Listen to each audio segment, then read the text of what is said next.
Welcome to Timeline Exploration. Join me for this day in history, June 7th. June 7th, 1494, the Treaty of Tordesillas. On June 7th, 1494, representatives of Portugal and the Spanish crowns of Castile and Aragon signed the Treaty of Tordesillas in the Castilian town of Tordesillas, establishing a dividing line that would shape European exploration and colonization for centuries. The treaty established an imaginary north-to-south line approximately 370 leagues west of the Cape Verde Islands. Lands discovered east of the line would belong to Portugal, while lands to the west would fall under Spanish control. The agreement revised an earlier papal decree issued by Pope Alexander VI following the voyages of Christopher Columbus. Although neither nation fully understood the geography of the Atlantic or the Americas, the treaty would have enormous consequences.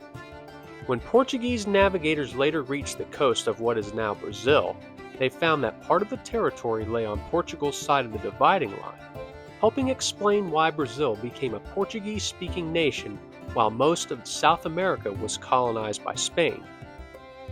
The Treaty of Tordesillas reshaped the course of world history, influencing patterns of exploration, colonization, trade, language, and culture across multiple continents. More than 5 centuries later, its legacy can still be seen in the political and linguistic map of the modern world. June 7, 1692, the destruction of Port Royal.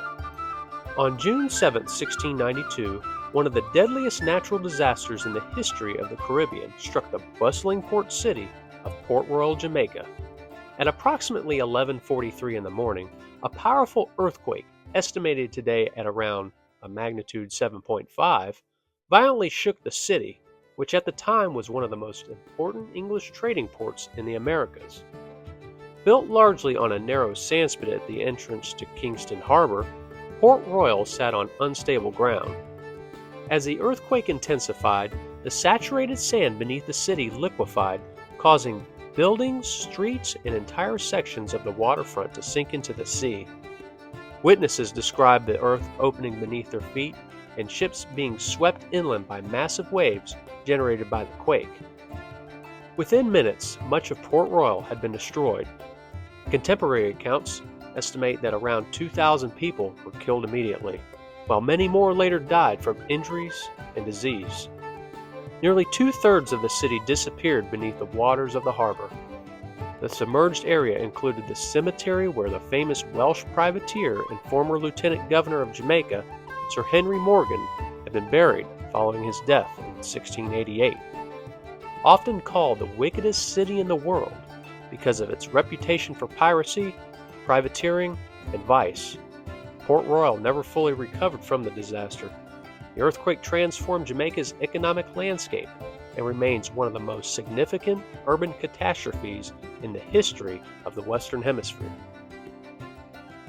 June 7, 1863, the Battle of Milliken's Bend. As the siege of Vicksburg raged along the Mississippi River, Confederate commanders launched an attack on the Union outpost at Milliken's Bend, Louisiana, hoping to disrupt federal operations and relieve pressure on the besieged city.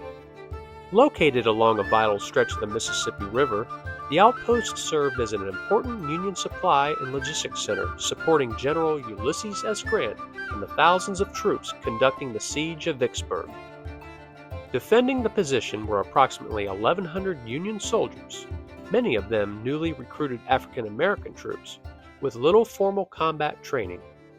Before dawn, about 1,500 Confederate Texans struck their lines, and the battle quickly devolved into a brutal hand-to-hand fighting with bayonets, rifle stocks, and clubs. Though driven back from parts of their defenses, the black Union soldiers fought with remarkable determination. Their stand was reinforced by the powerful guns of the Union ironclads, Choctaw and Lexington, whose fire helped halt the Confederate advance and force a withdrawal. The battle was small compared to the war's largest clashes, but its impact was enormous. Milliken's Bend became one of the first major tests of African American soldiers in combat, helping prove their courage and effectiveness under fire. The battle strengthened support for the enlistment of black troops and marked an important step toward the Union's eventual victory in the Civil War. Thank you for watching. Join us next time on Timeline Exploration.